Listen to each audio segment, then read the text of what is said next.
bulan suci Ramadan. Yang mana ini? Ya. Jadi kemerdekaan kita itu 17 Agustus hari Jumat di bulan Ramadan. Dan didahului dengan atas berkat rahmat daripada Allah Subhanahu wa taala. Maka itu hadirin termasuk kemenangan yang besar, pertolongan yang besar dari Allah Subhanahu wa taala kepada negeri kita yang tercinta ini. Nah, di antara ayatnya di sini Allah berfirman, Bismillahirrahmanirrahim, Idza jaa nasrullahi wal fath, apabila telah datang pertolongan Allah kepada kalian, kepada orang-orang Islam, wal fath, dan penaklukan, kemenangan, wa ra'aitan nasa yadkhuluna fi dinillahi afwaja, maka kamu melihat orang-orang mereka berbondong-bondong masuk ke dalam Islam secara berkelompok-kelompok, ya. Maka apa perintah Allah ketika mendapat kemenangan, hadirin? Fasabbih bihamdi rabbika wastaghfir. Kalau kita dapat kemenangan, maka bertasbih, memuji Allah, alhamdulillah, ya. Kemudian wastaghfir, beristighfar, minta ampun kepada Allah Subhanahu wa taala, bertaubat pada Allah Subhanahu wa taala, innahu kana tawwaba, sesungguhnya Allah Maha penerima taubat, ya. Maka nikmat kemerdekaan yang Allah berikan kepada kita ini, itu kita syukuri dengan banyak bertasbih, bertahmid, dan juga istighfar kepada Allah Subhanahu wa taala, sehingga Allah jaga nikmat tersebut kepada kita. Kemudian hadirin, apa makna kemerdekaan? Nah, di sini ada satu ulama, Ibnu Asyur, beliau memberikan keterangan, ya. Yang pertama, kemerdekaan atau kebebasan untuk berkeyakinan, beragama, yaitu bahasa Arabnya huriyah al-i'tiqad. Huriyah itu merdeka, i'tiqad itu berkeyakinan. Maka kita sekarang ini alhamdulillah, negara kita telah merdeka, siapapun boleh beragama Islam, ya, agama non muslim lainnya silahkan, tidak ada larangan. Dulu hadirin, sebelum adanya kemerdekaan, negeri kita tidak bisa beribadah dengan bebas, tidak bisa duduk dalam kajian-kajian Islam dengan bebas, diawasi oleh penjajah, ya. Ditindas ulama, kiai, santri, banyak yang dibunuh. Nah, ini semua hadirin telah selesai dengan adanya kemerdekaan. Nah, kemerdekaan itu namanya al-huriyah al-i'tiqadiyah, ya. Kemerdekaan dari segi berkeyakinan, ya. Yang kedua hadirin, kemerdekaan dari segi al-aqwal, yaitu kita boleh bebas berpendapat dan bersuara, ya. Sekarang ini bebas, ya. Kita boleh berpendapat mengenai negara kita, bagaimana supaya negara kita lebih makmur, ya. Boleh, semuanya silahkan menyampaikan pendapat-pendapatnya melalui jalur yang telah ditentukan oleh pemerintah kita. Siapapun boleh bersuara, berpendapat dengan batas-batas yang sesuai dengan aturan. Kemudian yang ketiga, al-huriyah al-ilmi wa ta'lim wa ta'lif. Kebebasan untuk belajar, kemudian mengajar dan berkarya. Nah, ini juga termasuk kemerdekaan. Sekarang kita bebas boleh belajar dimanapun, di pesantren manapun, di sekolah manapun, silahkan, ya. Kemudian mengajar juga kita sudah bebas di mana-mana, dan juga berkarya, ya. Berkarya itu pun semua sudah bebas. Yang terakhir, al-huriyah al-a'mal, yaitu kebebasan dalam bekerja, berusaha, ya. Sekarang ini semuanya diberi kebebasan. Dulu hadirin, sebelum merdeka kita dikendalikan oleh Belanda, oleh Jepang, tidak bisa berusaha, selalu kerja paksa, kerja rodi, tidak bisa berpendapat, semua ditutup, ya, tidak bisa beraktivitas dengan bebas. Nah, ini hadirin diantara makna kebebasan menurut ulama Ibnu Ashur. Ya. Maka hadirin, dari hadis-hadis Rasulullah pun diceritakan bagaimana Rasulullah SAW apabila beliau kembali dari safar, dari bepergian, begitu sampai di luar Madinah, beliau melihat dinding-dinding Madinah, maka beliau begitu gembira mempercepat kendaraan unta beliau, kuda beliau. Kenapa? Karena beliau sangat cinta kepada Madinah. Maka dari sini Ibnu Hajar Al-Asqalani mengambil kesimpulan bahwa dalil keutamaan cinta kepada tanah air sebagaimana Rasulullah begitu gembira. Rasulullah gembira ketika sudah sampai dekat kampung Madinah, ya. Dan juga hadirin, ada satu pendapat atau kata-kata ulama, hubbul watan minal iman, yaitu cinta tanah air sebagian daripada iman. Ini hadirin menurut Imam As-Sakhawi, ini bukan hadis, tapi ini maknanya betul, maknanya sahih, maknanya sesuai dengan agama. Jadi walaupun ini bukan hadis, tapi ini sesuai dengan perintah-perintah agama, yaitu kita wajib mencintai tanah air kita, menjaga tanah air kita, dan juga membela tanah air kita. Nah, bagaimana hadirin caranya? Dalam satu ayat disebutkan, walau anna ahlal qura amanu wattaqau lafatahna alaihim barakatim minas sama'i wal ardh. Apabila satu kampung beriman, bertakwa pada Allah, maka pasti Allah akan buka keberkahan dari langit dan dari bumi. Walakin kadzabu fa akhadnahum bima kanu yaksibun. Dan sebaliknya, apabila satu kampung tersebut mendustakan ayat-ayat Allah, maka Allah akan berikan siksa dengan sebab dosa-dosa yang telah mereka lakukan.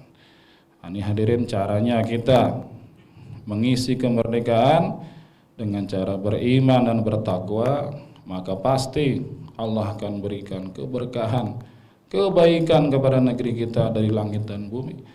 Dan sebaliknya, apabila kita meninggalkan perintah-perintah Allah, maka akan datang siksa Allah dengan sebab dosa-dosa kita sendiri. Nah, bagaimana hadirin sekarang kita lihat keadaan negeri kita ini? Sekarang ini umat Islam banyak terkena penyakit rohani.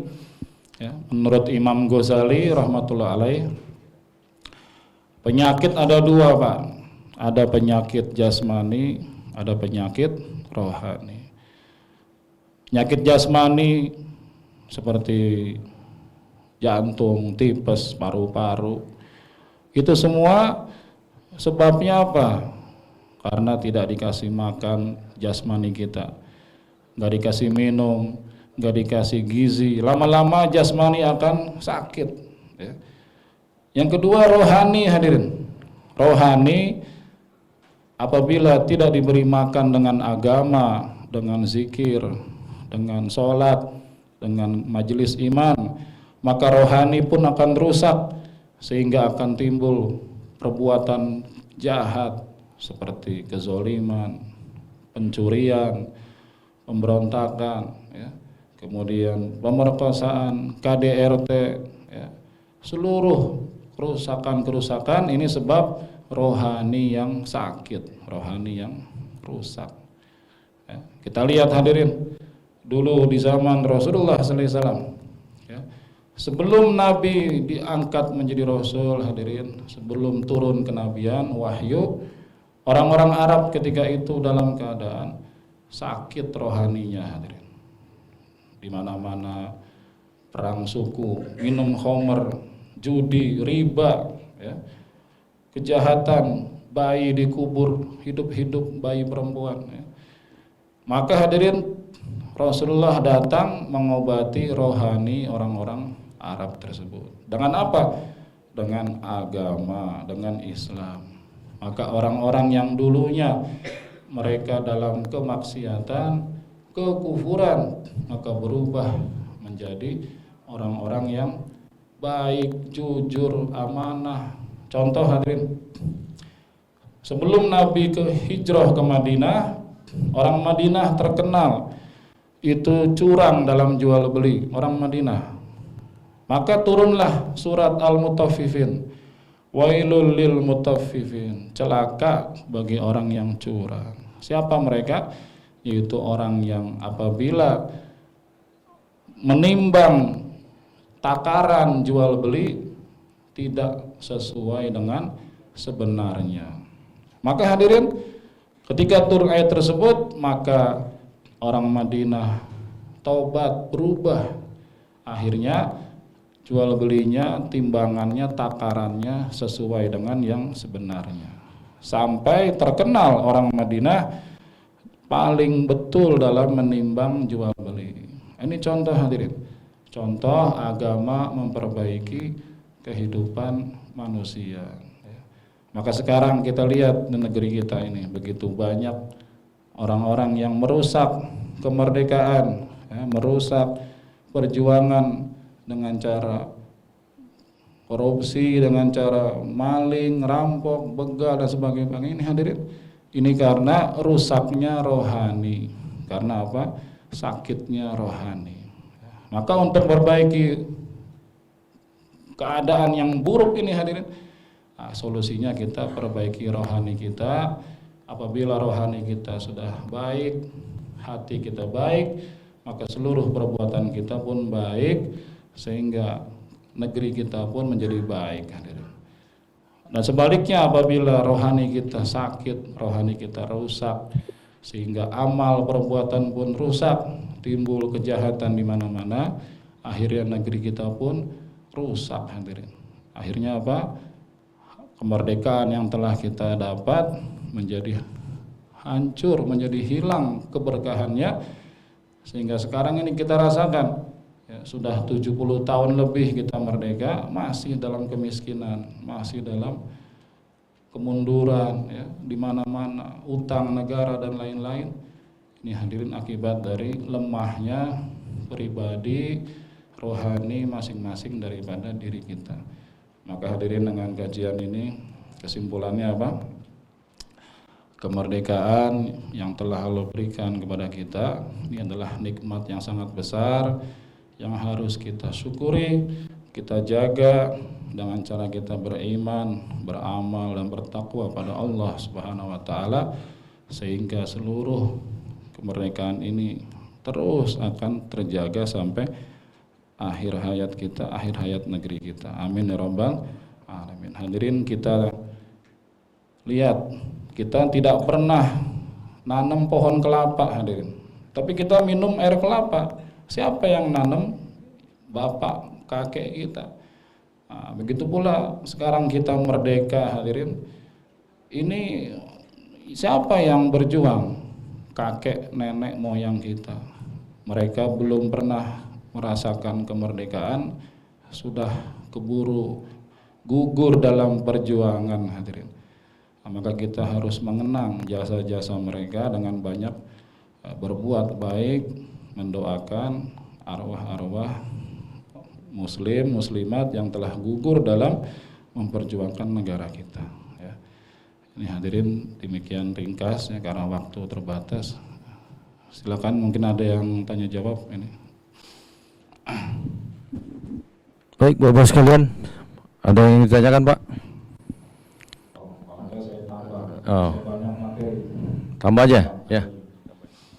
Ya.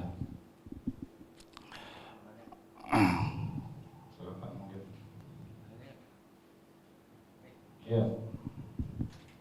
Tapi mic-nya Zoom dengeran. Ya, Assalamualaikum Ustadz. yang ingin saya tanyakan, bagaimana menghadapi beberapa yang mempunyai kepahaman berbeda dengan kita mengenai pemerintah kita, atau disebut tauhid lah, apalagi sampai nggak mau hormat bendera. Nah, itu cara menghadapinya seperti apa, Ustaz? Insyaallah.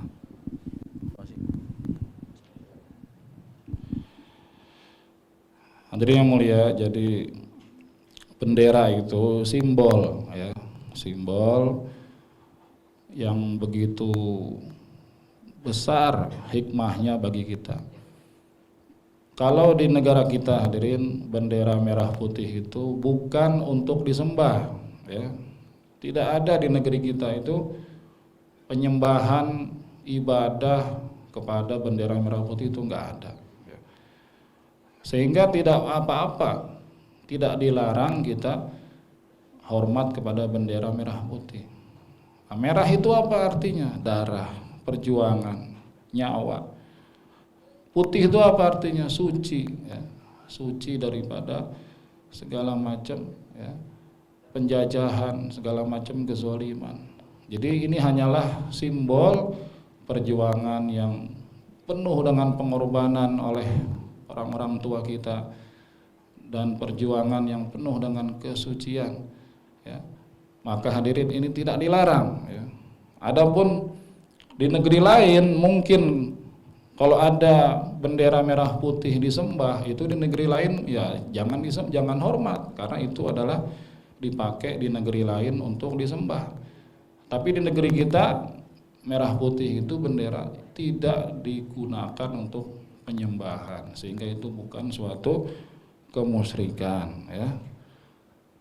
Dan hormat di sini hadirin bukan berarti ibadah, seperti Nabi Adam alaihissalam ketika itu diciptakan di surga, maka malaikat disuruh bersujud. Wa idz qulna lil malaikati isjudu li adama fasajadu illa iblis. Seluruh malaikat sujud kecuali iblis. Nah, sujud di sini bukan berarti mereka beribadah menyembah Adam, bukan. Tapi oleh Allah sujud di sini untuk menghormati Adam. Jadi boleh menghormati manusia kepada bapak kita, orang tua, guru, ya. Nah, begitu pula kita hormat kepada bendera, bukan bendera itu sendiri, tapi di balik itu ada simbol mengenang perjuangan leluhur-leluhur kita yang begitu banyak korban untuk negara. Nah, kalau ada orang-orang yang berbeda pemahaman, kita sampaikan, ya, seperti yang tadi saya sampaikan itu, ya. Kalau mereka masih berargumen dengan istilahnya radikal, dengan keras, ya, kita serahkan kepada yang berwajib, ya. Jangan kita ribut dengan mereka, ya. Nanti mereka urusannya dengan yang berwajib, ya. Di seluruh dunia hadirin, namanya kemerdekaan itu mesti ada upacara dirayakan di seluruh dunia, di Arab, ya, di Yaman, mesti ada pengibaran bendera, ada hormat bendera, ada lagu kebangsaan, ya. Dan itu semua ada ulama-ulamanya di setiap negara itu, ya. Jadi sudah mayoritas seluruh dunia seperti itu. Apabila hari kemerdekaan di Pakistan itu, saya dulu belajar di Pakistan, Pak, 5 tahun, ya. Itu kalau hari kemerdekaan di pesantren madrasah itu benderanya dipasang sampai nutupin madrasah saking besarnya. Bendera Pakistan nutupin masjid saking menghormatinya kemerdekaan. Ulamanya, muftinya, semuanya mereka ikut upacara hormat pada bendera. Itu di Pakistan, di India juga begitu, ya. Seluruh dunia seperti itu. Nah, jadi itu untuk mengenang perjuangan, ya, kita adakan perayaan seperti itu. Istilahnya Id Istiqlal, ya. Id itu hari raya, Istiqlal itu kemerdekaan, ya. Nah, itu sudah disepakati oleh seluruh ulama mayoritas, ya. Kalau ada yang tidak mau ikut, bahkan menginjak-injak bendera merah putih, wah itu suatu penghinaan, karena itu sudah menjadi simbol kesucian daripada negara kita. Ya. Kalau dia coba-coba melawan, ya hubungannya dengan pemerintah, nanti kita serahkan pada yang berwajib. Ya, insya Allah cukup.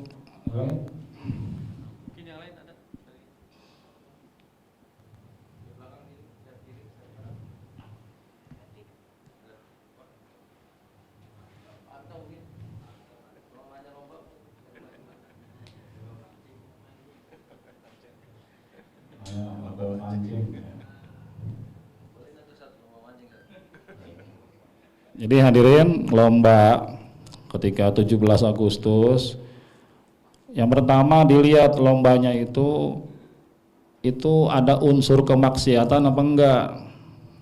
Misalnya lomba makan kerupuk, itu kan boleh makan kerupuk. Kalau misalnya lomba makan babi, ya nggak boleh gitu. Lomba apa itu yang ada hubungan dengan maksiat, ya. Lomba ngintip janda, yang nggak boleh, ya. Berarti itu maksiatan. Lomba lari boleh. Rasulullah dulu dengan istri beliau Aisyah lomba lari, ya. Jadi lihat dulu jenisnya itu lomba yang halal apa haram. Nah, mancing, itu kan mancing kan, ya namanya mancing, ya. Nah itu lain lagi, berarti ada unsur di luar perlombaan, misalnya campur cewek cowok sehingga gesek-gesekan, ngeliat aurat. Nah itu jangankan mancing, acara pengajian maulid juga kalau gabung cewek cowok buka aurat, itu pun juga nggak boleh, ya. Jadi harus dilihat dulu, ya. Kemudian segala macam lomba yang dilarang apabila ada unsur judi di situ, ya. Judi, gambling, ya. Misalnya taruhan, ya kita dilihat dulu. Kalau hadiahnya diambil dari uang peserta, nah itu nggak boleh. Misalnya lomba makan kerupuk 5 orang, masing-masing harus bayar iuran, nanti hadiah dari uang peserta. Nah, ini judi namanya, ya. Kalau menang dapat, kalau kalah hangus. Ini judi, gambling, ya. Nah gimana supaya nggak haram? Hadiah dari panitia gitu, dari sponsor, panitia, dari kumpulan dana warga, ada yang donatur. Biasanya kan di RT gitu, setahun ngumpulin duit buat hadiah 17-an. Itu boleh, ya. Jangan ngambil hadiah dari uang peserta. Nah, mancing-mancing yang sekarang kan yang masalah di situ, ya. Bukan cuma pas 17 Agustus. Di hari-hari pun tempat pemancingan tuh bayar dulu. Nah, nanti kalau dapat ya untung, kalau enggak ya buntung. Nah, itu namanya gambling, judi. Nah, ya.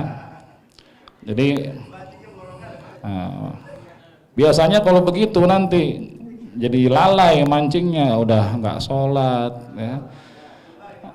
Akhirnya seandainya dapat dimakan pun perut sakit, ya. Kemudian jadi males, ya. Jadi nggak berkah rezekinya, ya. Jadi semua permainan kesimpulannya, kalau hadiah jangan dari peserta tapi dari panitia atau sponsor, dan permainannya yang halal, jangan ada unsur permainan yang maksiat, ya. Ada lagi Pak, silakan.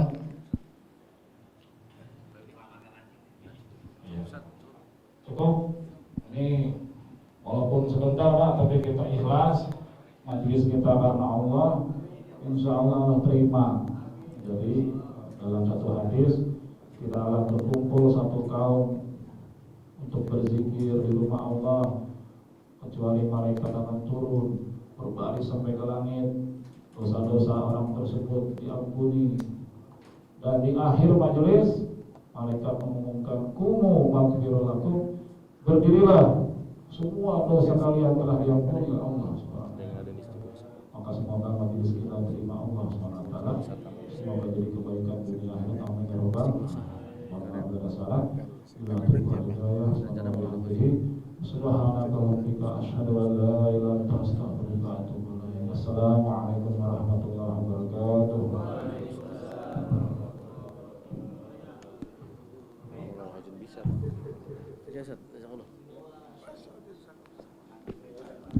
Ya Bapak sekalian, insyaallah terima kasih ya atas waktu yang di Zoom juga seperti itu. Mohon maaf jika ada kekurangan. Kita akhiri dengan subhanallah wa bihamdihi subhanakallahumma wa bihamdika astaghfiruka.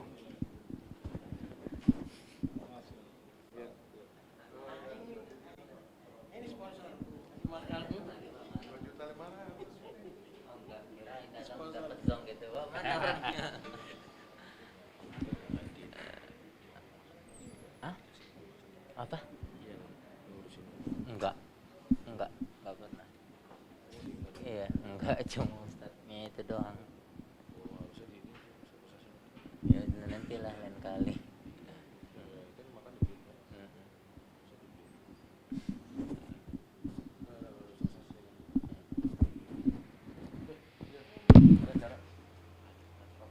Matikannya gimana ini? Ini ya Pak, stop recording ya?